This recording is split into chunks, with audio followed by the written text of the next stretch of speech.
প্রচারণার আমেজ শেষ, এখন শুধু অপেক্ষা ভোটের। আরো খবর জানাতে চট্টগ্রাম থেকে সরাসরি যুক্ত হচ্ছেন সহকর্মী মৃন্ময় বিশ্বাস। মৃন্ময়, আপনার কাছে জানতে চাই, নির্বাচনের আগ মুহূর্তে ঠিক আপনার জায়গাটাতে কিরকম নিরাপত্তা ব্যবস্থা দেখছেন এবং আইন শৃঙ্খলা রক্ষাকারী বাহিনীর তৎপরতা কেমন দেখছেন?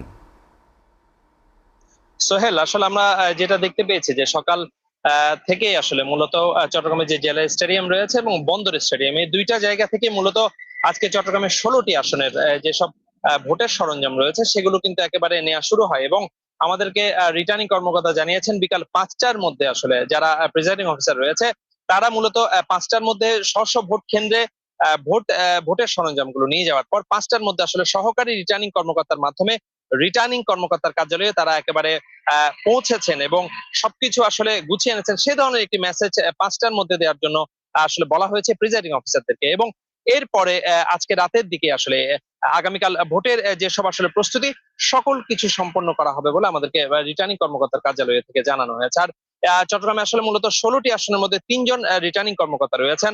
10টি আসন রয়েছে চট্টগ্রামের জেলা প্রশাসকের অধীনে, 5টি আসন রয়েছে চট্টগ্রামের বিভাগীয় কমিশনার এবং একটি আঞ্চলিক নির্বাচন কর্মকর্তার অধীনে মূলত এই নির্বাচনটা হবে।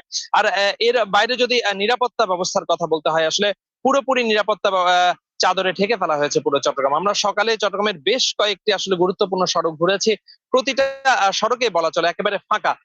গতকাল রাতে আসলে গভীর রাত পর্যন্ত আমরা যে তথ্য পেয়েছি এবং বেশ কিছু জায়গা ঘুরে আসার পর আমরা দেখেছি যে মূলত চট্টগ্রামের একে খান মোড় এবং চট্টগ্রাম দক্ষিণ চট্টগ্রাম যাওয়ার যে আসলে মূলত একেবারে পয়েন্ট বলা চলে নতুন ব্রিজ এলাকা, সেই দুটি এলাকায় একেবারে হাজার হাজার মানুষের উপস্থিতি আমরা লক্ষ্য করেছি একেবারে গভীর রাত পর্যন্ত। এবং যানবাহনের অভাবে কিন্তু অনেকেই আসলে যেতে অনেকটা বলা চলে যে দুর্ভোগে পোহাতে হয়েছে এবং অনেকে অভিযোগ করেছেন যে একেবারে দ্বিগুণ ভাড়া নেওয়া হয়েছে বাড়ি যাওয়ার ক্ষেত্রে।